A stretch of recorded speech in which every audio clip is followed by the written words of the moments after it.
This is the most active gland in our digestive system. It's going to produce. Sorry,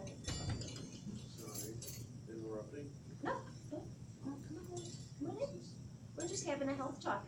Oh.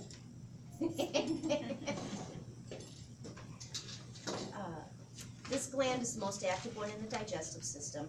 It produces substances in the form of digestive juices of several different kinds, and each process various elements contained in the foods that we eat.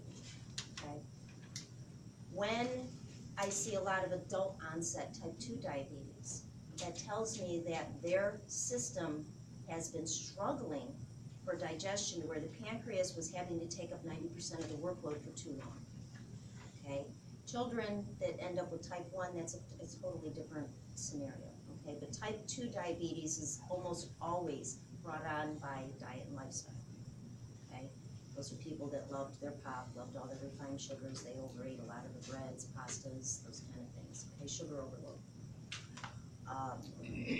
And that usually starts out with people that are hypoglycemic. If you know that you're struggling with low blood sugar, where you get shaky and moody, that's usually an indication, a precursor that type 2 diabetes is going to probably step on the scene as you continue to age. Okay? So, when you eat starches, sugars, if you have a very high meat intake, the pancreas has to do more than its fair share of work. Starches cannot be digested, but have to be converted, okay, into chemical sugars. The pancreas must not only furnish the digestive juices for those sugars, but it has to do the necessary work of the conversion as well. When you eat too much meat, you can't either use the concentrated protein or the amino acids that's composed within it. The pancreas has to do that conversion work. And most of us improperly combine our meals and make that work on the pancreas twice as hard. If you're going to eat meat with vegetables. Leave the potato, leave the bread, leave the starches out of the equation, because it takes different digestive juices to break those down. Meat takes a very acidic element to be broken down, and starches take an alkaline. Well, it's basic science. When you combine an acid and an alkaline together, you get an eruption. That's what we used to erupt our volcanoes in science class. So, hello, GERD, heartburn, acid reflux. Keep your meals simple. If you're going to have breads and pastas, leave the meat out. Vegetables are always going to be your neutral key zone. So, meat with veggies, or your pasta, baked potato with a side salad and some steamed vegetables. Don't put them together. So typically, most of our sandwiches are, you're not going to digest it. It's got bread and a burger, or bread and lunch meat, or there's always some kind of meat that goes with the bread, and you're not going to break it down. Do digestive enzymes help the effort? Digestive enzymes will help, definitely, okay? But you still need to make some conscious effort to make that not the normal way that you're going to eat, because that's kind of like putting a Band-Aid on the cut, but you're going to keep bumping the cut. Mm-hmm. So, yeah, digestive enzymes I encourage, especially if you already know you have some of those issues going on. You bloat after you eat, you get the heartburn, the acid reflux. You need to be taking some digestive enzymes with hydrochloric acid. The prescriptions always want to reduce the stomach acid. Stomach acid doesn't digest your food. It activates the enzymes, which are protein-based, for you to break the food down. So when you diminish that, you disable the enzymes from doing what they need to do. And most people end up with, then the cholesterol starts to go up because you've got undigested fats and that kind of stuff starting to store and hang around. So it all kind of starts from there. The adrenal glands. Those are little hats that sit on top of both of our kidneys, kind of like protection. The adrenal glands have two parts. You've got the outer part that's called the cortex and the inner part that's called the medulla. The outer part produces the hormones like the corticosteroids, which regulate our metabolism. They balance our salt and water in the body. They strengthen the immune system, and they control our sexual function. The inner part, or the medulla, produces the catecholamines, like the adrenaline. They also release epinephrine and norepinephrine in response to stress. That influences our cardiovascular function, our blood glucose levels. The hypothalamus controls the secretion of the epinephrine or the norepinephrine through the nerve pathways. This is complicated. Our endocrine system is very, very complicated, and yet this is what I base the main crux of supporting in my practice when I work with clients is I work with everybody's endocrine system because everybody's system is off somewhere. If you're living on this planet today, saturated with chemicals, I have not met one single client that didn't have an issue somewhere in their endocrine Do system. you test them? Is there a test? I have something called a quantitative fluid analysis that I run, and it's not for medical diagnosing, but it sends up markers to see where some of the stress is coming from in the endocrine system. I can pinpoint if it's thyroid, is it adrenals, where's it going on? And then I use a nutritional basis to start to work with that, okay? When the adrenal glands are healthy and they're working right, they inject the blood with just enough adrenaline to be constructive. We've heard about our cortisol levels, okay? But when you've got a lot of adrenal stress for a very long period of time, and if you do, you'll know you're one of those people because you get agitated quickly, can't function without coffee, okay? One of those people that are like, well, talk to me till I've had my coffee in the morning, or you need it to function in the middle of the day, the energy drinks and stuff like that, because you get that midday crash and burn, okay? If you have a lot of belly fat, that no matter how much you exercise, what you're doing, it doesn't want to go anywhere. When you have overproduction of that cortisol, it stores in the fat cells. And it makes your fat cells more insulin resistant, so in turn it makes your pancreas work twice as hard. Okay, that's usually a telltale sign if you've got adrenal fatigue. You can't sleep at night. You find yourself sleepy in the middle of the day, but when it's time to go to bed at night, boom, you're laying there wide awake. Trying to watch TV, read a book, you can't go to sleep. It's usually adrenal issues. Adrenaline also dilates the pupils of the eyes and controls the pigment of your skin. They also control that fight or flight, where you walk up on a spider and before your brain even recognizes that you've seen it, you've screamed, you've jumped back, and you did 20 minutes of cardio in about 3 seconds. At least that's me when I see a big one. So that fight or flight. When that response kicks in, like when we're in danger, let's say your house is on fire and you're trying to get in there and get your kids out, your adrenaline is pumping, okay? You're working essentially on automatic pilot. And it shuts down anything else in the body that is not imperative for that moment. That's why the hunger, you're not hungry, you don't have to pee. I mean, it shuts everything down except breathing and heart rhythm, okay? So when your throttle stays stuck, it causes extra inflammation. That's where we see a lot of the people that have unexplained joint and muscle pain. I contribute that to a lot of people struggling with restless leg syndrome, coupled with some magnesium depletion. But it causes a lot of neurological issues, right? When that overproduction stays stuck like that for too long. You can also tell if your adrenaline and your cortisol levels are staying high because it keeps your pupils dilated.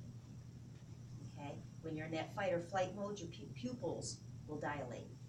And if you're staying in that stressed out mode, they don't respond as quickly to light stimulus. So I usually will use a pen light when I'm working with clients, and I test their eyes to see how well their pupils are responding. Most of your doctors are doing that when you go in for an exam and that kind of stuff too. So they just don't tell you what you're looking for. That's what you're looking for. One of them anyway. Then we look at the gonads, our sex glands. Now, of course, men and women have uniquely different reproductive glands. We know where they're located. But androgen and testosterone are the two hormones that are prominent for men. And that's why men get bigger muscles than women do, because of the testosterone and so forth. Women are never going to get as big as a man unless they're artificially adding some of that. The women's reproductive system's a little more complicated. It's got the uterus and the ovaries. Our body actually produces 3 different forms of estrogen in our lifetime.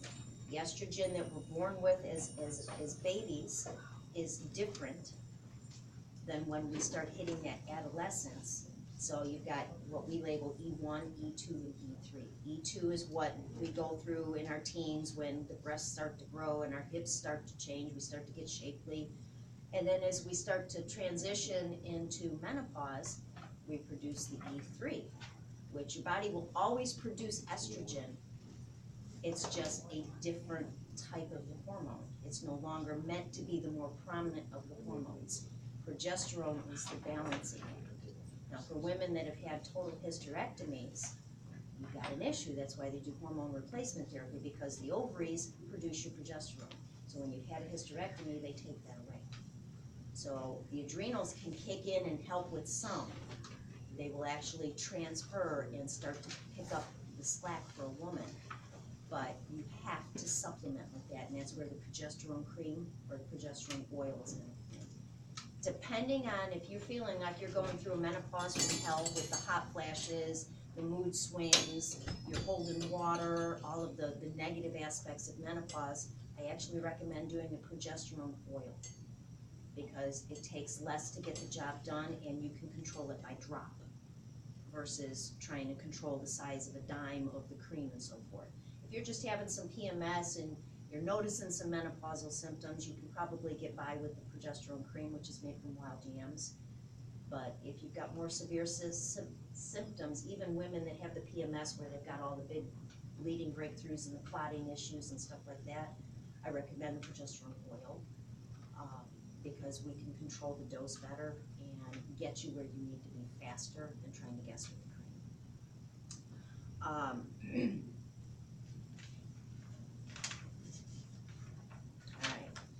So,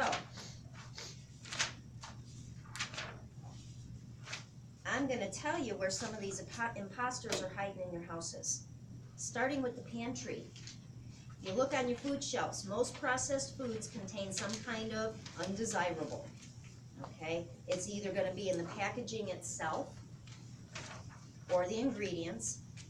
Your canned foods are usually lined with that light white plastic coating, and that's got the BPA lining in there. So you want to start looking for BPA-free on the label of your canned goods. You're going to see that more on organic foods than commercial foods. I know that Aldi's is starting to transfer all of their line to everything being BPA-free. Okay? They're going to transfer, I guess, go to organic. Yeah, they're going to blow Whole Foods right out of the water because their cost price point's going to be more affordable for most folks with the organic foods. But the other thing is like with your cereals and stuff, if you buy cereal for kids or grandkids, if you look on the box, you'll see that it's got BHT and, okay, I'm sensitive to it because we don't buy it anymore. And so when I open a bag of it, like if I'm at somebody's house, I can smell the chemical. It's in there to keep bugs out of the packaging, but it leaches into the food that's in the container. The problem is they say that they put it in there to deter pests. The problem is that the ants don't want the food. The little grain mills don't want those foods. If the bugs won't touch the food, you probably shouldn't eat it either. I mean, years ago when I had a food co-op and I used to buy my grains in bulk when my kids were little, I had a 25-pound bag of oatmeal. It must have came already with the grain mills in there. I still had oatmeal, so I hadn't even opened it. And in my pantry, I noticed I had all these little things flying around. And they make the little, if you've ever had them, you know them. They make the little webs and you see the little, looks like little worms, it's gross. But yet, all of the pasta, I used to always buy in bulk, so I would transfer it into other containers and so forth. All of the store-bought pasta, everything else that I got from the co-op was covered with it. It had gotten into everything. There were certain things I bought from the commercial grocery store that they wouldn't even touch. They were perfectly fine. And I thought, the bugs must know something. So for years I quit buying store-made pasta and went back to making my own because it was made with fresh ingredients. So that's a big thing. But you want to cut back on processed and packaged foods in general.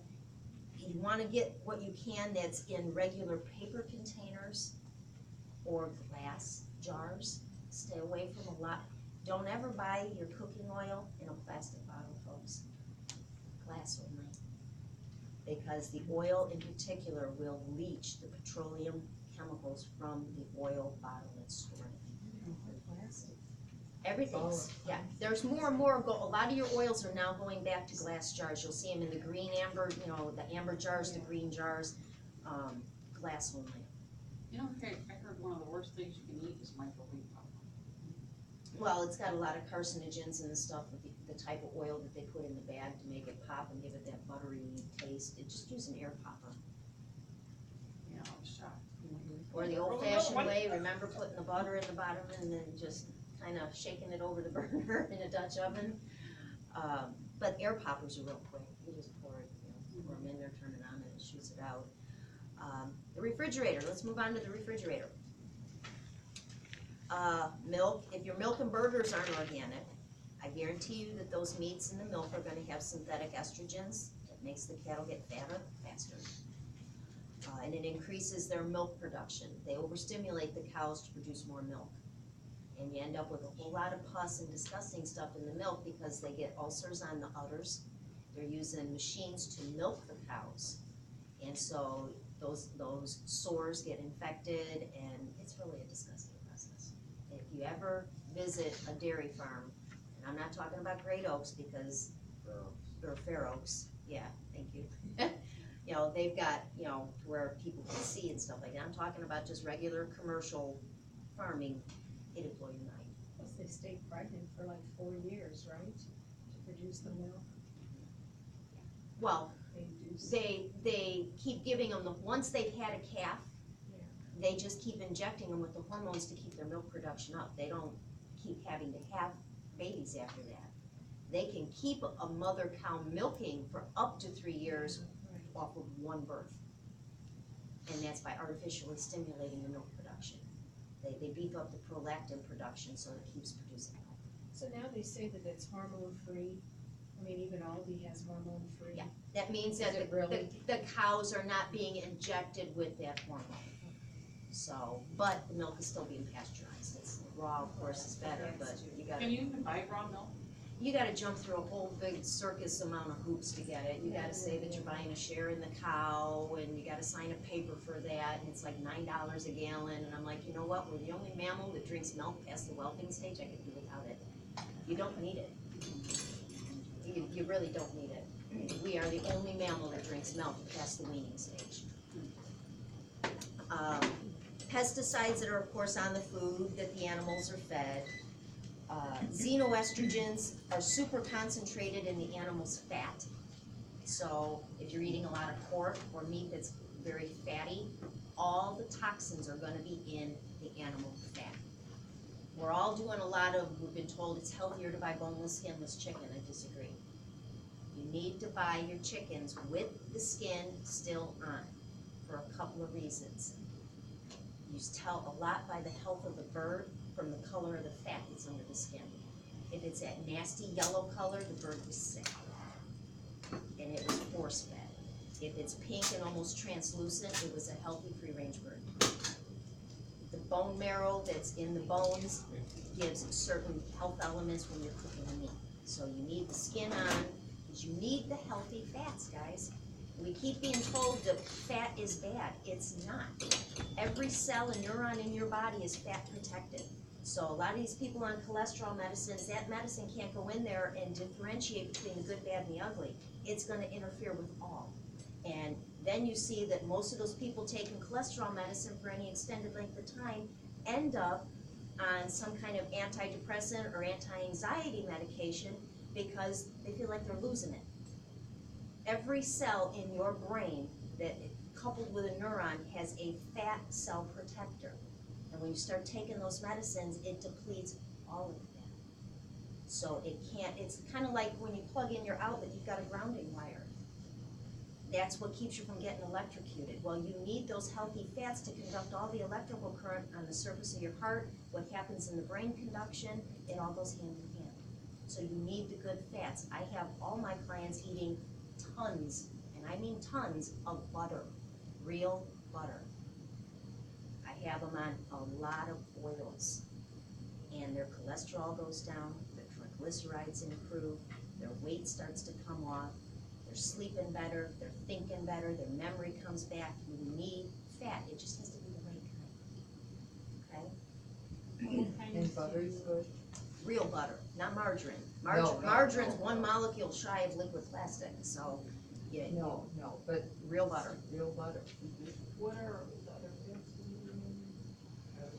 You need your essential fatty acids, so your coconut oils, olive oil, you should never cook with it, only cold or in a dipping sauce, because it converts, it can't take a high heat. Grapeseed oil is good to cook with. Avocado oil is excellent to cook with if you're gonna saute, if you're gonna fry. It doesn't convert, and it leaves a beautiful flavor in your Make sure food. that don't fall off the tin off the side of the table. Peanut oil's high temperature too. What's that? Peanut oil. Peanut oil, yes, but it is not as healthy for the elasticity going on in the arterial walls, so limited on the peanut oil.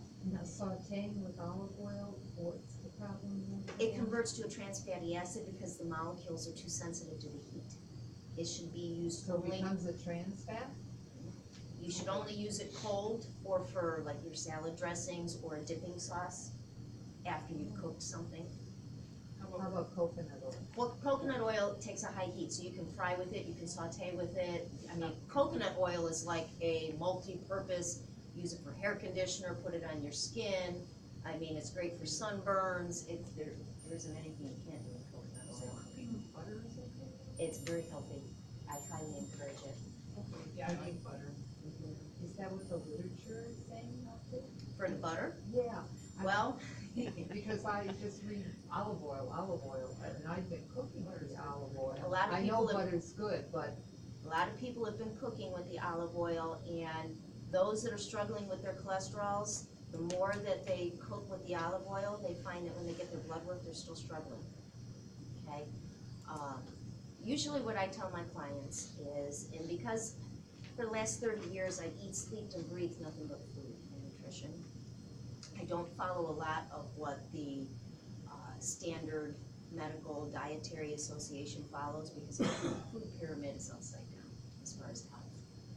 Okay, they have your foundation being on all the grains and the starches, and we've got a lot of overweight, obese people struggling with blood sugar. Now they have the food plate, because I'm a dietitian, and I'm into the nutrition, but yeah, they have the food plate. They got rid of the pyramid.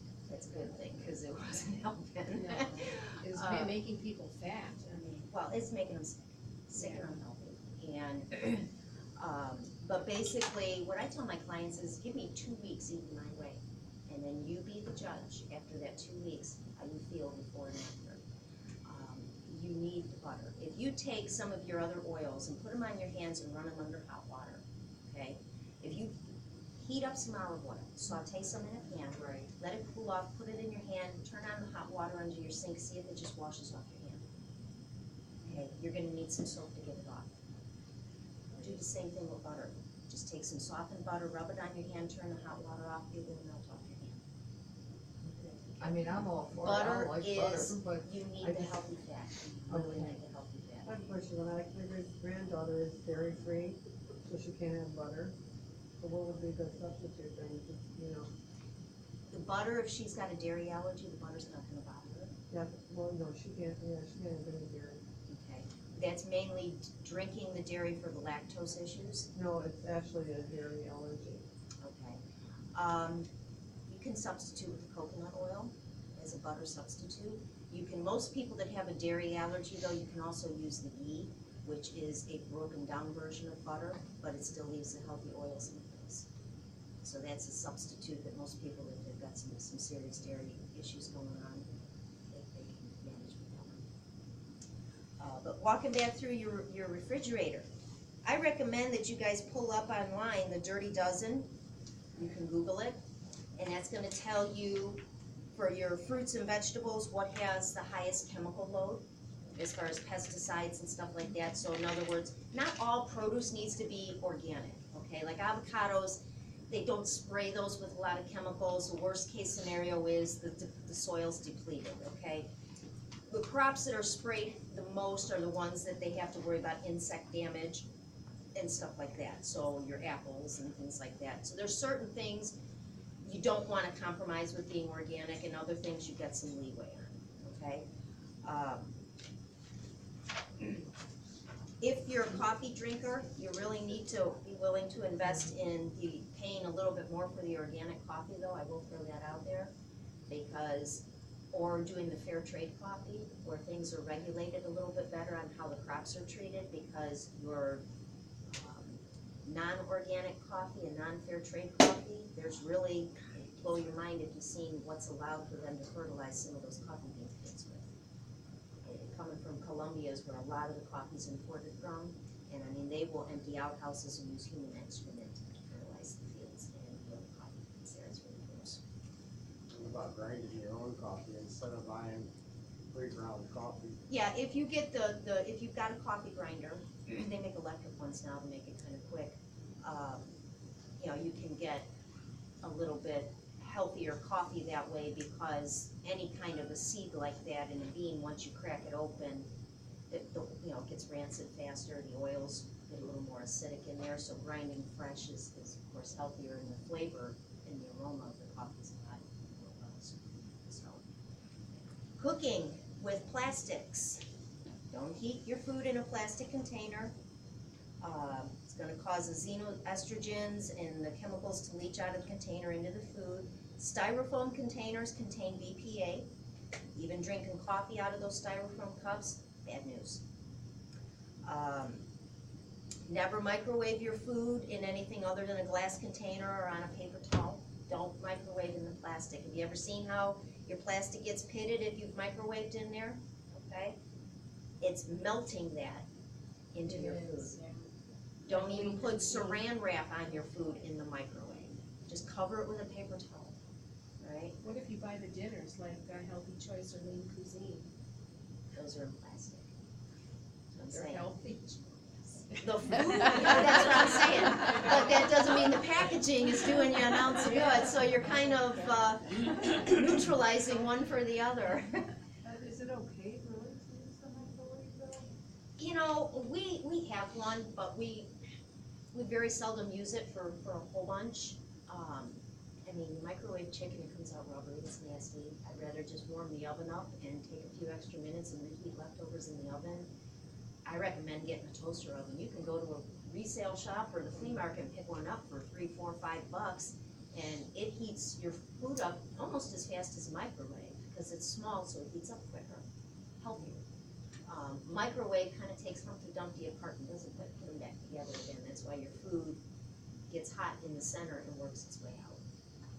Okay, so it changes the molecular structure of the food. Yeah, that is like really bad stuff to the food. That's Well, it does, and depending on the age of your microwave and the seal and stuff that's around there, you're emitting some of that radioactive activation that it uses to actually microwave. Those microwaves are releasing, and you know, depending on how close you're standing to the microwave, you're absorbing some of that too. So, Yeah, we try not to. And I know they outlaw it in the UK, but here, well, this is a good old US of A. We don't have to do any of that. I'm not a big fan of Tupperware. Used to be when I was younger. I had every Tupperware party that everybody had because the stuff is cute. But the only time I use Tupperware is like if I'm setting out a relish tray and I got that big round thing with all the slots that you put all your veggies in, you know, a container or dip in the middle or something. But your Tupperware, you should replace it with glass or stainless steel food storage containers. We use mason jars a lot. We get our redneck on people. My cabinet's full of mason jars. I put leftovers in there. We store stuff in them. I mean, we do a lot with mason jars. You can get them cheap everywhere. A lot of garage sales give them away if you just take them. But you also want to stay away from plastic wrap. It's got the polyvinyl chloride. And that is a huge endocrine disruptor, especially if you put it on anything hot. The PVC is going to leach out, so you never want plastic touching your food. The other is PVC piping. If your pipes in your house are the plastic PVC, you're getting some of that polyvinyl chloride coming in your water. Nobody really died from lead pipes when we were growing up, did they? We don't know, Did they really, from iron pipe? I don't understand why some of Did the they ever piping come can't out be with- stainless. Whoever came up Yeah. with the theory that Yeah, iron pipe in that's your a house great was idea. bad. I don't see why was. stainless What wouldn't about work. You, copper, like copper? It rusted well, and it copper, clogged you're, up. any metal, you're gonna get some form of leaching, but not so much with cold water, it's more gonna be with your hot water aspect. They Kitchen went to sink. PVC 'cause it was easier to fix. Now, when we talk about bottled water, it's not always a good solution, because what are you getting it in? Plastic. Even the great big 5-gallon jugs, those are polycarbonate jugs, and when polycarbonate hit the market, they were like, oh my God, the plastic is, the plastic structure is so small, it's just like glass, it's just like glass. So for years, everybody was, get your polycarbonate water drinking containers. Now you still got polycarbonate, but now they're saying that they're BP free, they have no phthalates. I mean, no, just drink out of glass or stainless, it's so much simpler. I mean, it is really just so much simpler. I have a stainless steel drinking thing over there, and that's what I take to the gym. It's my sidekick all day. You can tell it's all beat up. Or do glass. They even make the lids and the straws now to go on mason jars, and the little rubber. They make them. They got the little rubber insulator on the outside, so you keep a grip on it. Most bottled water is sold in the number 1, which is the PET or the polyethylene terephthalate plastic. And then you've got the HDPE or the LDPE plastics. You'll see all those letters stamped on the bottoms, okay? Saying that they're safer for drinking water. If you're refilling your hard plastic water bottles at the grocery store, they're gonna be made with polycarbonate number 7, which has BPA in there, okay? Sadly, one of the most effective ways, though, to absorb xenoestrogens is gonna be through your skin. It's the largest breathing organ the body has, and it covers more ground than any other organ we own.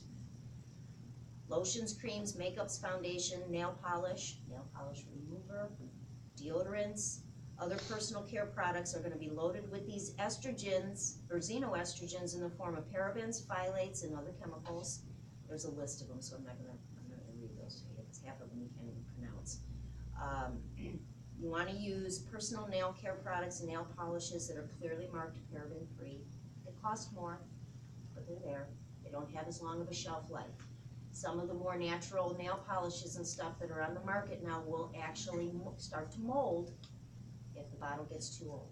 At least you know it's safe. If penicillin can grow in it, at least you know. If you're using Noxanol number 9, which is a spermicide for your birth control method, it is a very high xenoestrogen. A lot of women, when they use those spermicides, causes a very high-end yeast infection because it binds with the yeast proteins and causes it, works like fertilizer or food, causes the yeast to grow out of it. Okay. I recommend using condoms that are non-latex with no lubricant, no spermicide on there, and if you need to lube those up, coconut oil will not break down the latex-free, or you can use the sweet almond oil. Bathroom sink, your toothbrush, your bathroom cup, probably made of plastic. As long as you're not chewing on the toothbrush handle, you're obviously okay. But put a glass cup in there, or a stainless steel one. For toothpaste, we already talked about the toothpastes. The shower. Your shower curtain is probably lined with flexible vinyl that contains phthalates, that also contain mercury and dioxins, as well as lead if there's color in the shower curtain. Lead sets color. And when you add hot water to the equation, it comes off in the form of a vapor, just like mercury. Is it okay to have a clear one? Well, if it's plastic, you're better off having some of those nylon cloth shower curtains, like you see in a lot of the hotels that they take down and they can wash. You don't really need that plastic liner. I mean, if you got your shower head directed right, you shouldn't flood your bathroom floor, but you should be using one of the nylon shower curtains. The fibers are tight enough together that water's not gonna pour out. Okay. Or use the cloth sliding doors if you have them. go through your hair care products. I was really thrilled when I saw this. They have a natural hairspray. And this is nice and clean. I haven't used this one. Have any of you gals used it to see how well it works? Does it Yeah. hold good? Because that was the one thing I never gave up was my hairspray. Because my hair is super straight and I don't like it in my face. It's already breaking down. So, you know, that's a big one for a lot of ladies, okay? Same with your hair color. There's a lot of natural hair colors. Do you guys carry hair color? We carry henna. Yeah, the hennas. Our and stuff, too. Maryville store carries the full line, Full so line? we usually get it from them. We don't have a whole lot of, Okay, well, People there's a ask few them for really it, good yeah. ones on the market. Aubrey, I believe, came out with some a hair coloring line, which is a clean line too, but, you know, henna and stuff like that. If you do go get your hair colored, I don't recommend getting full hair color.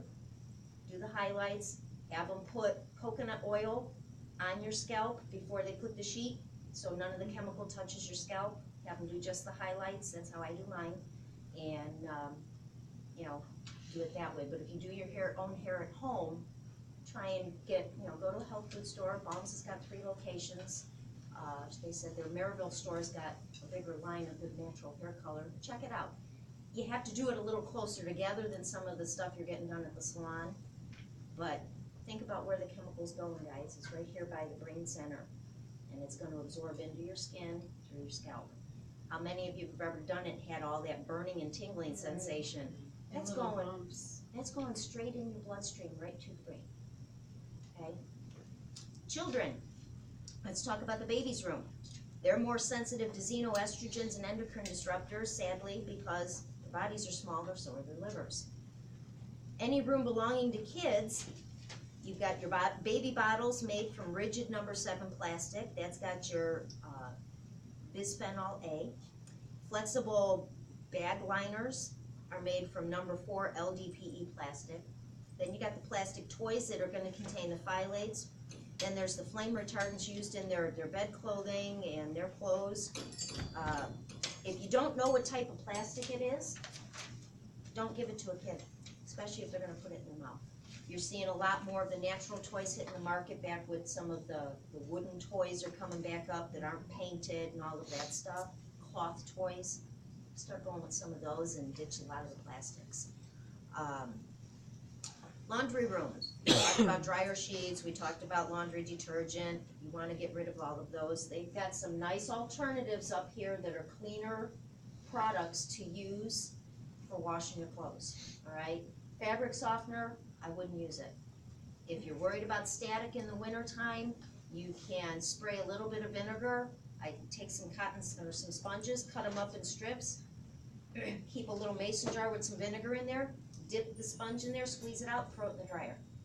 It'll keep static off your clothes, okay? If you wanna throw some essential oils on there, if smell's a big thing to you, you know, in the summertime, hang them outside, they're so stiff they couldn't get static if they wanted to. So, I mean, there's other options, but those dryer balls work really well too, those wool dryer balls. You can put those in there and scent them up. Backyard, lawn care products, pesticides, weed killers, big time xenoestrogen producers. Atrazine, commonly used as a weed killer, affects animals at doses of 1 part per billion. There's natural versions of weed killer that you can use outside. Vinegar's one of them, straight white vinegar. The other is start to learn to identify plants, because a lot of what we kill aren't weeds at all, they're actually medicinal. Dandelions are one of them. Every single part of a dandelion plant is medicinal. I believe that's why they reproduce so quickly. It's God's way of saying, you made this, stop killing it. And they're good. You know, you've got purslane, that's edible. They sell that at a lot of your Mexican stores and stuff. It's in their produce section. Excellent in the salad. A lot of the things that we kill, that we've been taught are weeds, have huge medicinal factor. Okay? You find all kinds of weeds in my grass, you can visit. She's my, she's our greenhouse lady. She can grow anything. Fight back with nutrition. You know, there's a lot of things, and that's something that I can go over if any of you would ever be interested in having a one-on-one. I'm working with them at Baum's about seeing some, you know, being able to see clients, to do some consultations and so forth here. everybody's different, so for me to start throwing some of that stuff out there as a blanket approach, you know, I'm not a big fan of multivitamins for that reason. Because you're not gonna be depleted in everything that's in that multivitamin, so why do you wanna give your body more of what it doesn't need? I'd rather customize it and do specifics with what your body does need, what it's lacking, than do a blanket approach of, it like, you know, the spaghetti sauce, it's in there. It doesn't work that way, because you overload and you cause imbalances from those overloads. So when it comes to the nutrition and stuff, it's not a one size fits all, everybody is gonna need something different, okay? But you already know if you're struggling with hormonal issues. And like I said, most people pay more attention when it's issues that affect like their female cycles, or, you know, for men with their prostate issues and testosterone levels. But it goes way beyond that. You've got your thyroid, you've got your digestion, which your pancreas has to support. Liver plays a big part because it has to metabolize that. So if you're struggling with fatty liver disease, or if you've already lost your gallbladder from gallstones, your hormones cannot help but be affected, guys, because it's a symphony, it all has to play. It's in the same game. So you can't just cut and paste and support one without the other. You don't support the thyroid without the adrenals, they're partners in crime. That's why the bulk of what I do in my practice is filters all the way around the endocrine system, because when I start there, everything else trickles back into place. The endocrine system covers it all. So if it's off, it's like a domino theory. The symphony's not gonna play well. So, does anybody have any questions? You're hungry. I'd just like to ask a quick question. As far as like heart arrhythmias, would that like come through on any of the glands? There's or- a lot of things that can help. Your thyroid helps to control your heart Okay. rhythm, okay? And then, of course, your minerals play a big part in heart rhythm, Right, potassium, that's it. magnesium, those kind of things. So, you know, it's a matter of getting things into perspective on what they've got going on. Is it AFib? Is it arrhythmia? You know, what have they got going on? Is it the if they had a lot of heart attacks, that means the electrical system around the heart, the surface of the heart is 100% electrical. So if they've got some things malfunctioning, why? What's causing it? There's always something causing it, and you gotta dig to the root thing, you know, nutritionally. Everything that goes wrong with our health has its roots or its base in what it's lacking nutritionally. If you don't put the right gasoline in your car, it's not gonna run. You can't put diesel in an unleaded motor. You have to put the right weight oil in there. Everything is fine-tuned. Your body's a fine-tuned machine, and it only functions because you feed it. So if you're not feeding it what it needs, it can function on tilt for a long time, and then it starts to break down. Your dashboard lights flashing are your symptoms. So that's when you got chronic headaches, when you've got IBS issues, constipation, you know, whatever. Pick something, it has its root someplace else. And so nutritionally, it's just getting to, you know, if you crave salt, if you crave sugar, you know, you crave certain foods, there's a reason. So you're depleted in something. When somebody's craving salty foods, they're low in calcium. Their calcium's off. If they're craving sugary foods, they've either got yeast overgrowth, adrenal fatigue, everything's connected. There's a reason behind everything. I mean, nutritionally, could AFib be addressed, or is that the electrical system? You start Outside is to support the electrical system and try and get the arrhythmia back on track again. You know, there's a lot of things that contribute to that. You know, over-caffeinating, are they allowed around a lot of electromagnetic stuff? You're seeing more and more people struggling with AFib right now. And I have some theories on what's connecting the dots on that, and that's something I would go over in like a private consult with somebody, but. Are you locally, do you live in this area? Yeah. In your Do you have an office? Or? Well, like I said, I wanna start setting up to where I can start seeing some clients here one day a week. So if that's something that you're interested in, yeah, we could, you know, get it ironed out, and, you can always call back up at Bombs and find out what day of the week. For me, it's either gonna be a Monday or a Tuesday that I'll be here. I just need to figure out if I'm gonna do it middle of the day towards the evening to try and catch people that are trying to get off of work and still keep appointments and stuff like that. But So do you do like saliva testing and urine, for hormones? Do you do that? I don't specify the hormones that way. I'm looking at the endocrine system, but if you wanna actually know specifics on where your bioidenticals are at,